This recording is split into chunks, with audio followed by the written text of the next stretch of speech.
Bienvenidos chicos a la segunda clase de botánica médica. Hoy vamos a hablar acerca de el uso de las plantas medicinales. Ya pasamos la parte de lo que es la historia. Vamos a estar abarcando más que todo cómo es que nosotros agarramos o tomamos, por así decirlo, la parte no solamente estructural, sino también la parte que nos va a servir o que nos va a ayudar o que en cierto modo es como el medicamento que a nosotros nos cura por cualquier enfermedad. O sea, la parte del principio activo que tiene esta misma plantita. Como introducción tenemos que la OMS define las plantas medicinales como la planta que en uno o más de sus órganos contiene sustancias que pueden ser utilizadas con fines terapéuticos. Las partes que pueden ser utilizadas se refiere a el tallo, que en algunas veces nosotros utilizamos el tallo como por ejemplo del ginseng, o que también utilizamos la parte de la cebolla que nosotros comemos, lo que es un tallo, o el ajo también. Las hojas como por ejemplo la stevia, como por ejemplo también está el apazote, que es una hoja, las flores, como por ejemplo la manzanilla. Lo que pasa con la manzanilla es que la parte terapéutica de la manzanilla es que sirve la florecita amarilla, y que también sirve lo que son las ramitas o la raíz que se le dice. Nosotros podemos utilizar ambas cosas, pero donde está más concentrado el principio activo de esta planta es en las flores. O sea, por eso es que se dice que cuando uno compra las flores, generalmente son más caras, por así decirlo. Se dice que hasta el año 2006 casi el 50% de las plantas medicinales empleadas como materia prima en fitoterapia eran de procedencia silvestre, o sea, de que las personas antes o nuestros antepasados tenían esta parte, como por decir, cuando por ejemplo andaban caminando o andaban cazando o andaban recolectando su comida. Se dice que las plantas, además de ser curativas o con un propósito bueno hacia la comunidad o hacia las personas, anteriormente, igual que como estamos ahora, se sabe de que son una amenaza para la supervivencia. ¿Por qué? Básico y simple, porque las plantas, además de ser beneficiosas, pueden algunas ser tóxicas, como pasa en el caso de la ruda, que para las mujeres embarazadas es muy tóxica, o en caso de lo que es el boldo, que está cerca de sus concentraciones tóxicas. O sea, sus concentraciones medicinales están muy cerca de ser las tóxicas, y que además nosotros tenemos que tener en cuenta de que hay plantas de que son migratorias, otras de que son epidémicas o endémicas, o algunas en que se posan en una biodiversidad y de ahí no salen, como por ejemplo se dice el árbol de Nin, que él va covando y covando hacia abajo, obviamente hacia la tierra, y de que no hay manera de que este mismo árbol deje crecer algunas plantas que tenga alrededor, como por ejemplo XY flor, no importa, porque él arrastra todos los nutrientes y todo el agua que tiene en el suelo para poder él procrearse y además producir todo lo que es indirectamente el oxígeno para el cuerpo humano, pero que esto no deja de que otras plantas que no sean de su misma especie se puedan reproducir cerca de él. Se dice de que hay otros factores, como por ejemplo la homogeneidad en la recolección, o sea, de que no siempre se siguen los parámetros establecidos para la recolección de estas plantas para la desecación, y que además pueden haber posibles confusiones en la identificación de las especies correctas. No tanto porque el que ande clasificando no sepa cuál es esta planta, sino de que hay muchas plantas que se parecen, como por ejemplo el plantago mayor, que es el llantén, y la valeriana, que es la valeriana officinale, que sus hojas se parecen mucho, pero de que no son iguales y no son ni del mismo reino, y que ellas sirven para diferentes cosas, como por ejemplo la valeriana, que sirve para nervios, para ansiedad, y que también es digestiva, y el plantago mayor, que es el llantén, que sirve prácticamente para infecciones, etcétera, y que además de eso hay una ausencia estricta en la metodología con respecto al control de la calidad. O sea, de que no siempre las condiciones en las que se recogen las plantas son las mejores, o que a veces estamos invadiendo su mismo territorio, o que simplemente no estemos cultivándolas de la mejor manera para que éstas puedan ser reproductivas en su vida adulta, por decirlo así. Además de eso, a veces no se cuenta con los planes de cultivo de plantas medicinales correctos para que esta planta pueda procrearse, y que esto, el detrimento va de la simple recolección de las que puede disponer libremente la naturaleza. Estos son algunos de los objetivos acerca de lo que es lo que cumple la fitoterapia en sí, que dice que el primer objetivo es mantener la eficacia y la seguridad del componente activo y asegurar su calidad. O sea, de que no solo es el punto de extraer la planta de su naturaleza normal, sino que también nosotros podamos conservar ese principio activo para que esto nos pueda servir, ya sea alguna persona enferma, o que esta persona lo necesite como suplemento alimenticio, como les dije en la clase pasada, que muchos fármacos o fitofármacos, como se hace llamar esto, que es la misma planta pulverizada y encapsulada, que es la que nosotros tomamos. Muchas veces ellos dicen suplemento alimenticio para mejorar ya sea el sistema digestivo, el sistema nervioso, etcétera, etcétera, y que esto mismo nosotros lo podamos conservar dentro de esa cápsula, y que el vehículo o el excipiente que esa cápsula tenga, que más adelante vamos a estar hablando de lo que es un vehículo o excipiente, no nos cause o no nos encame lo que es el componente activo, o simplemente el beneficio que nos va a dar esta planta, o que también no nos produzca un efecto placebo. El efecto placebo no es nada más y nada menos que es cuando yo me tomo una pastilla para el dolor de cabeza, por así decirlo, pero yo sé de que esa pastilla no me va a quitar el dolor de cabeza, pero sin embargo yo me la bebí y ella me causó un efecto placebo. Me está inhibiendo la idea en la cabeza de que yo tengo dolor de cabeza y con esta pastilla se me va a quitar, se me quitó. El segundo objetivo es facilitar la aplicación del medicamento a través de la vía de administración más apropiada y segura. O sea, ¿cuáles son las vías que nosotros utilizamos, por ejemplo, con los fitofármacos? Podemos hacer o usar la vía oral, la vía tópica, utilizarlo también con enemas, utilizarlo con óvulos.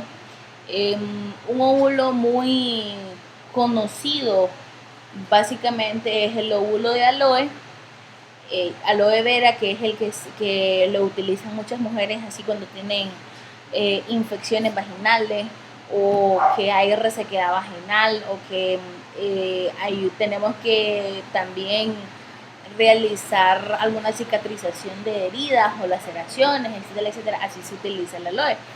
La tercera es permitir la administración de la dosis efectiva del componente activo con precisión adecuada a su empleo seguro y adecuación a los casos específicos.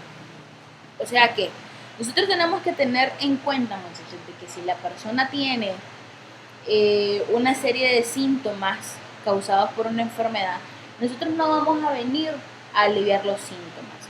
En primera instancia es a lo que nosotros vamos a recurrir, pero ese mismo medicamento que nosotros estamos aplicando a los síntomas, tenemos que tener en cuenta de que va a servir a un dado caso para quitar la enfermedad. O sea que si yo tengo dolor de cabeza en estos instantes, digamos, puede ser porque está haciendo calor, o porque estuve mucho tiempo expuesta al sol, o porque ando en la infección estomacal, o porque no puedo dormir, porque me dio insomnio. Entonces, por ejemplo, si me dio insomnio y no pude dormir toda la noche y ando con el dolor de cabeza, entonces yo lo primero que voy a hacer, en mi caso como médico, es que voy a quitar el síntoma, pero también voy a tratar la enfermedad. Como por ejemplo, ¿con qué la puedo quitar? Con tilo, con manzanilla, con la misma valeriana, con el romero. ¿Por qué? Porque me va a quitar el dolor de cabeza en el instante, en el momento. Pero también me va a servir cuando yo me voy a acostar en la noche y pueda dormir. Adecuar las propiedades de la forma farmacéutica a las necesidades fisiológicas de la vía de administración. Nosotros no podemos exigirle a una persona de que ella tome cápsulas si no puede tomar cápsulas. Entonces, ¿qué le podemos decir? Mire, si usted no puede o fisiológicamente le cuesta tragar, por así decir, una cápsula, entonces lo que nosotros podemos hacer es hacerlo en método de té, o decirle, o si la persona es a lo contrario, de que no se acuerda de estar haciendo el té, o que no tiene tiempo para hacerlo, que no puede hacerlo porque tiene una vida muy ocupada, entonces nosotros le decimos, mire, pero también es el fitofármaco. No es igual, o sea, no se lo va a estar tomando usted, y eso igual no le va a estar limpiando los riñones indirectamente, pero como usted no tiene tiempo para hacerlo, pues entonces también el fitofármaco le va a servir. Como es en el caso también de personas que nosotros le recetamos, por ejemplo, cataplasma o cosas así, entonces si ella no puede estarse haciendo los fomentos o cataplasma todas las noches, que esas son terminologías que ustedes se deberían de ir aprendiendo ya de ahorita, nosotros lo que le podemos decir, pero este ungüento, esta crema, entonces, de que es de la misma plantita, de que le va a hacer el mismo efecto, hasta incluso más rápido y mejor. También está aumentar el nivel de adherencia al tratamiento a través de coadyuvantes secundarios, tanto como los adecuadores organolépticos que confieren características sensoriales.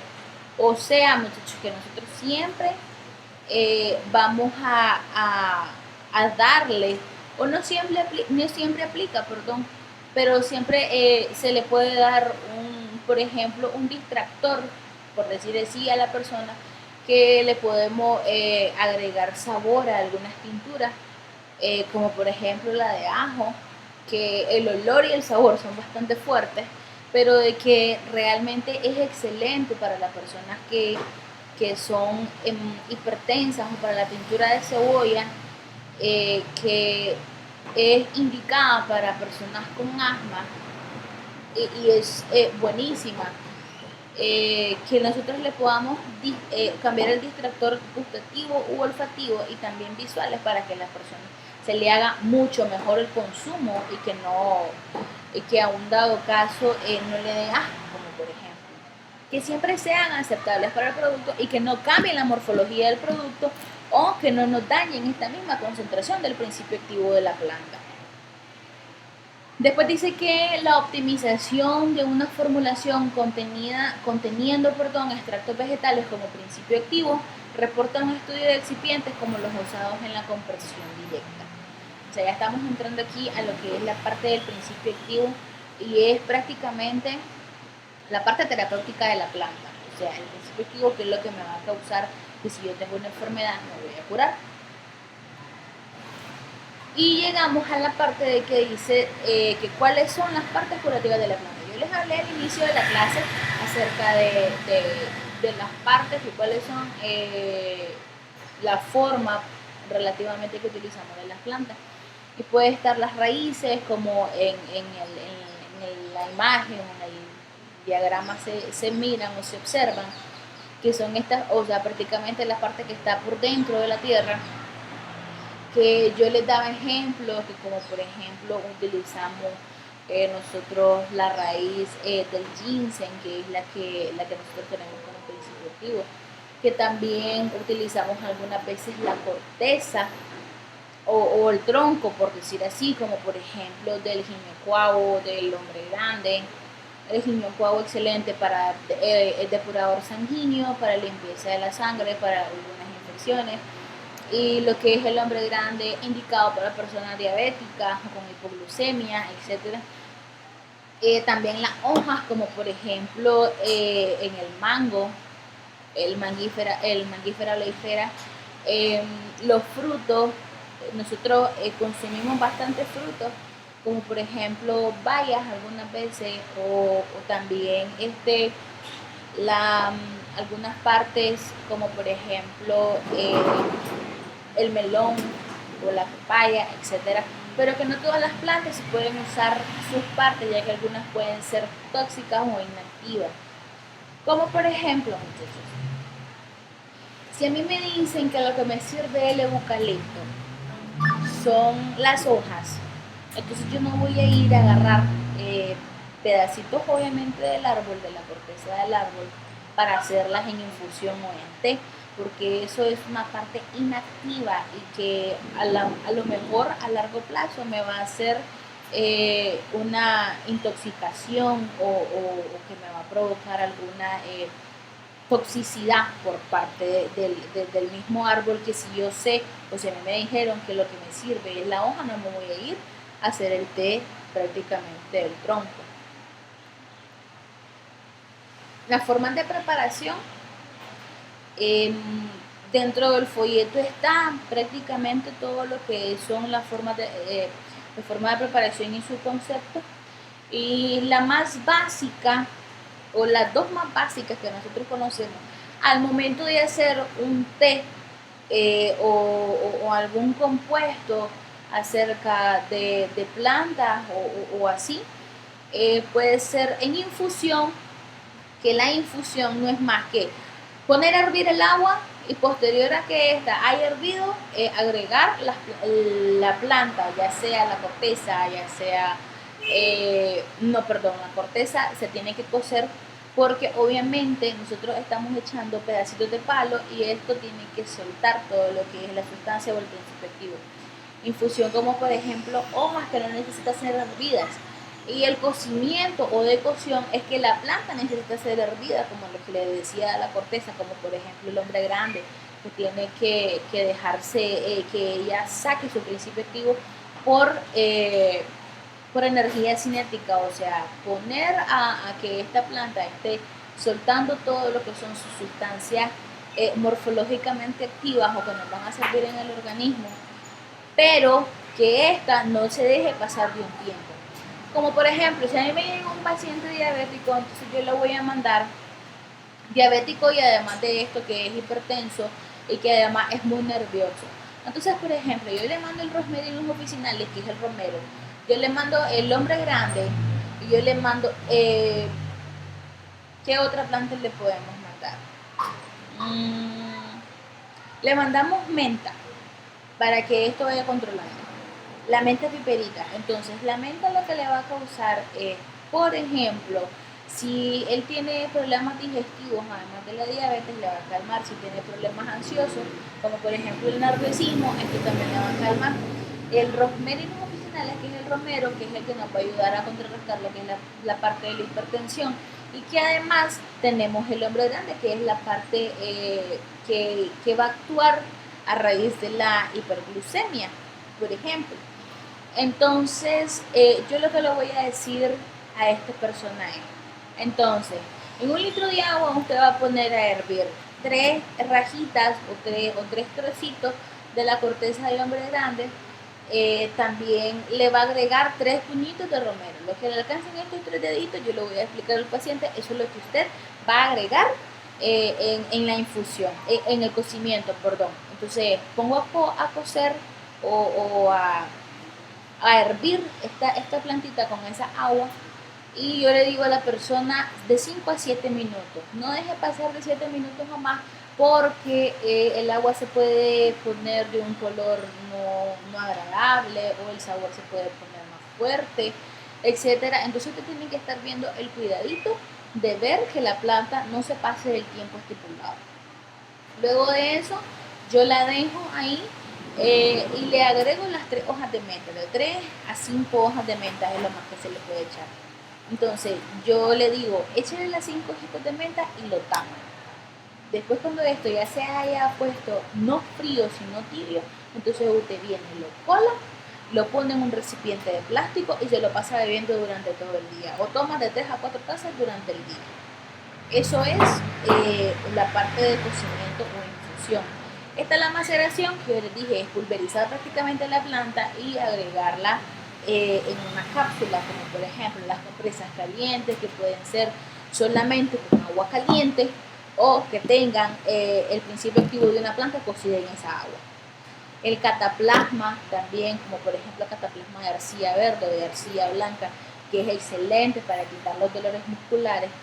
Los jabones medicinales, los jarabes también, que son medicinales, los ungüentos, como por ejemplo el ungüento de mango, pero que ahora para que este potencialice su acción o que simplemente utiliza un vehículo, un excipiente súper más rápido en el organismo, como por ejemplo la trementina, que es casi parecido al componente que tiene el copal, pero que no son los mismos.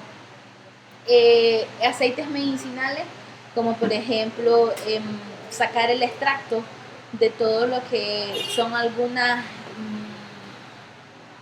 no legumbres, sino que por ejemplo el aceite de romero, que es esencial para las personas que andan estresadas, o aceite de naranja, que es para personas que tienen problemas ya, por decir así, con sobrepeso, pero que quieren quitar tallas menos, o sea, quieren reducir tallas, o que también tienen problemas con celulitis. Hay aceites que se hacen, que es un compuesto de aceite de oliva, el chile congo, la ruda. No, también lo que es la pimienta que sirve y es muy excelente. La castaña de India también utilizar en esta preparación, que es para personas que tienen varices o insuficiencia venosa, piernas cansadas, que lo que va a hacer el chile prácticamente es aligerar todo lo que es la sangre estancada, que haya un movimiento más peristáltico de los músculos, y que esto le ayude a que no haya un cansamiento o que tenga rendida las piernas. Tinturas, lo que se hace de 40% de la planta, 60% del alcohol, para que esta planta saque todo lo que es el principio activo en el alcohol o en una preparación etílica. Los baños con estas mismas plantas, nosotros podemos poner a cocer la planta para que esta saque todo lo que es su principio activo, y que además se utilizan en estos baños plantas olorosas como aromaterapia.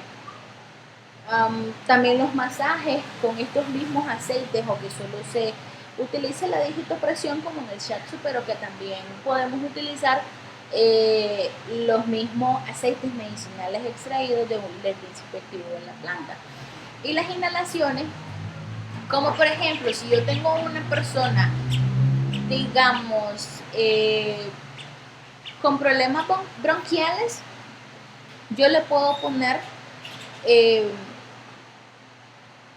eucalipto, inhalaciones de eucalipto, para que esta persona comience a inhalar todo lo que es el vapor del eucalipto y me abra todo lo que son las vías bronquiales, exceptuando que nosotros debemos de conocer de que hay dos tipos de bronquitis. Las bronquitis que son que tienden a contraerse todo lo que son la parte de la laringe, del paso de obviamente de la fonación y del aire indirectamente a través de los pulmones, que cuando es seca, pero cuando es con expectoración, entonces nosotros podemos poner indudablemente lo que es la parte del eucalipto con salvia en inhalaciones, y esta persona obviamente va a mejorar.